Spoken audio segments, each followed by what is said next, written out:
Perfect. प्रेरणा जी, क्या मैं इसको ये समझूं कि एक जेंडर बैलेंस की तरफ एक बड़ी इंडिकेशन है, ये एक्सेप्टेंस है और तेज़ी से चीज़ें बढ़ रही हैं, और जो जिस मेंटल ब्लॉक की हम लोग बात कर रहे हैं वो अब टूट रहा है और एक्सेप्टेंस है, कोई फ़र्क नहीं है, हाँ ठीक है हमारी बॉस कोई भी हो सकती। क्योंकि देखिए ये भले ही कितना लोग कहें, लेकिन ये सर्वे इस तरफ, अगर इस तरह के सर्वे भी हो रहे हैं तो ये अपने आप इंडिकेट करते हैं कि कहीं ना कहीं कोई चीज़ है जिसको हम सामने लाने की कोशिश कर रहे हैं। ये survey Neeraj ji, first thing foremost, ये सर्विस क्यों हुई? ये सर्विस इसलिए हुई क्योंकि दैट बायस एग्जिस्ट। हम एक्सेप्ट करें या एक्सेप्ट ना करें, that bias exist, that is the reason this survey happened. मैं एक सक्सेसफुल बिजनेस बना चुकी, एक सक्सेसफुल बिजनेस बेच चुकी, and then I went to the market to raise fund again. I was able to get that term sheet, कोई problem नहीं था। बट अगर आप स्टैट्स उठा के देखेंगे आज, तो खाली 6% women founders get funded, and जब तक ये women founders सीरीज बी तक पहुंचती है तब तक वो फंडिंग 2% से लेस कंपनीज होती है जिसकी women founders होती है। आज भी हमारे देश में अबाउट 85% ऑफ यूनिकॉर्न्स के कोई women founders नहीं है। हमें ये बहुत इंपॉर्टेंट है समझना कि ये जो न्यू एज बिजनेस है, ये स्टार्टअप की दुनिया, this is going to be a huge growth driver, and इसमें women participation is extremely important. जब विमेन इस इकोसिस्टम का पार्ट बनेंगी तो इकोनॉमी के लिए अच्छा है, डाइवर्सिटी के लिए अच्छा है, जॉब क्रिएशन के लिए अच्छा है, और वो और यंग विमेन को इंस्पायर करेंगी। हमारे लिए अच्छा क्या चीज है? हमारे लिए अच्छी ये चीज है कि आज बिजनेसेस, फंड्स ये समझ रही हैं that we have to go and support women. इसके लिए there are many such funds, many such people who are making active steps. Example, CXXO of Kalari Capital, right? It's a woman focused fund.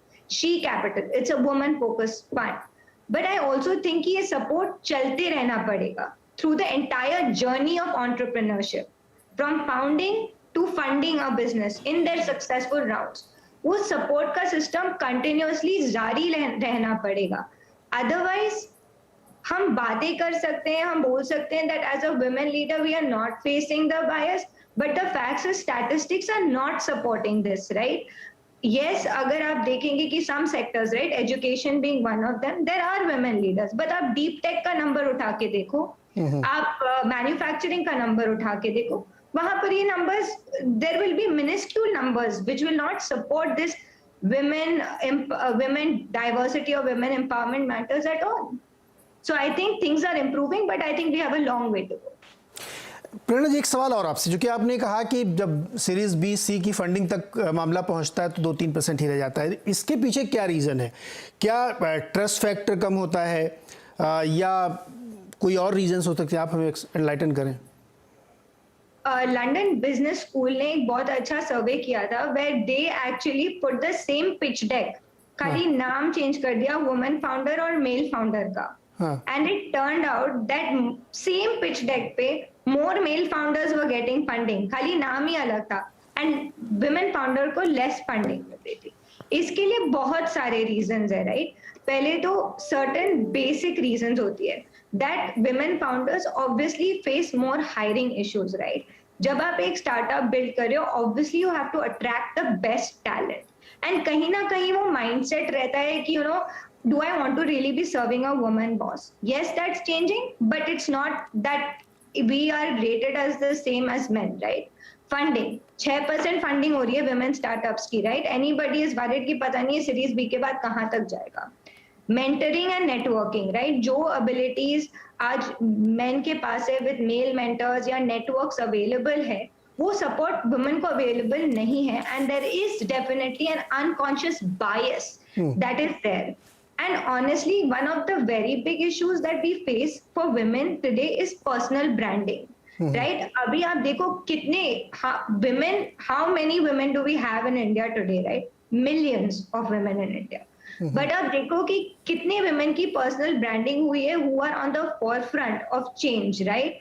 And you can count them on your fingers. There will be a Falguni Nayar, there will be a Nirmala Sitharaman, there will be a Kalpana Chawla, there will be, but there are just very few, and that is why we can count it in our finger, just on our fingers.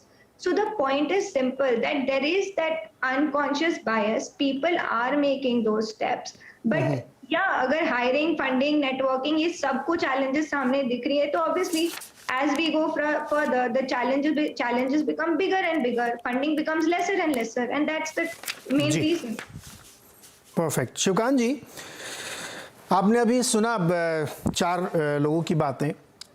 क्या इसको मैं एक बदलाव के तौर पे देखूं, या अभी एक बहुत ही हम लोग सर्वे की बात कर रहे हैं, कुछ कुछ नई चीज़ें निकल के आ रही हैं, तो अभी भी क्लैशेस बहुत ज़्यादा हैं, कहीं कहीं पे ये चीज़ें रोकती हैं। ईगो क्लैश हो गया, या बांध के रखना, काम नहीं करने देना, या आगे नहीं बढ़ने देना। और अभी तो मैं चूँकि बॉस वाला सर्वे इसमें, लेकिन इसमें पार्टिसिपेशन का एक बड़ा इशू खड़ा होता है। आपका सर्वे, आपका अनुमान क्या कहता है, क्योंकि आप तो बहुत विकसित और विकासशील और अविकसित तमाम तरह के समाजों का अध्ययन करते रहते हैं? देखिए, दृष्टिकोण पे निर्भर करता है। अब आप, भारत के इतने सारे पहलू हैं कि केवल एक सर्वे से, और सेवा क्षेत्र की खास तौर पे बात हो रही है, जितने भी क्षेत्र भी आपने गिनाए जहां महिलाएं आगे बढ़ी हैं, तो वो ज्यादा जैसा कि ऋतुपर्णा जी ने भी कहा कि ये महिला जो है वो विमेन फ्रेंडली क्षेत्र हैं। लेकिन भारत में पहली बात तो ये है कि बहुत से ऐसे क्षेत्र हैं जिसमें महिलाएं काम करती हैं जिसको काम ही नहीं गिना जाता। दूसरी बात यह है कि बहुत से ऐसे क्षेत्र हैं जो वाकई जिनको काम गिना जाता है, लेकिन उनकी हमारे पास कोई गिनती नहीं है। वो एग्रीकल्चर से रिलेटेड हैं, बाकी तमाम तरह के कामों से रिलेटेड हैं जिसमें महिलाएं काम करती हैं, तो वो गिनती में ही नहीं आते। और जिस हम मेनली शहरी वर्ग की, पढ़े लिखे वर्ग की बात कर रहे हैं, और उसमें से भी सेवा क्षेत्र की मूलभूत हम बातें कर रहे हैं, जिसमें चाहे आप इकोसिस्टम जो है वो स्टार्टअप का देखें तो उस स्पेसिफिकली वो भी है इसमें शामिल, तो उसमें महिलाएं आगे बढ़ रही हैं, जो अच्छी बात है। लेकिन इससे मतलब खुश होकर के हम ये समझें कि पूरे भारत की तस्वीर बदल रही है, ये मुझे लगता है गलतफहमी में जीना होगा। अब भारत क्यों, हम 12 अगर निकल के देखें, फॉर्च्यून 500 जो कंपनियां हैं उसमें 15% ऐसी कंपनियां हैं जिसमें महिला बॉस हैं। वैसे आप देशों की बात करें तो अमेरिका काफी पीछे, मतलब पारंपरिक तौर पे नॉर्वे, आपका फिनलैंड, फ्रांस, स्पेन, इस तरह के देश जो हैं वो आगे रहे हैं। अगर महिलाओं के बोर्डरूम में जो महिलाओं की संख्या है उसकी हम बात करें तो यूरोप का वैसे लक्ष्य है, यूरोप की जो चेयरमैन है वो ये चाहती हैं कि 2025 तक 40% जो बोर्डरूम के स्थान हैं वो महिलाओं के होने चाहिए। वो तो बल्कि रिजर्वेशन तक की इसकी बात करती हैं, लेकिन 40% तक पहुंचने में अभी काफी देर है। नॉर्वे में 40% हो गया है, लेकिन ब्रिटेन में नहीं है। कुछ सर्वे आए हैं जिसमें ऐसा लगता है कि 39%, 38% के आसपास पहुंच रहा है, लेकिन मुझे लगता है वो सर्वे काफी व्यापक नहीं है।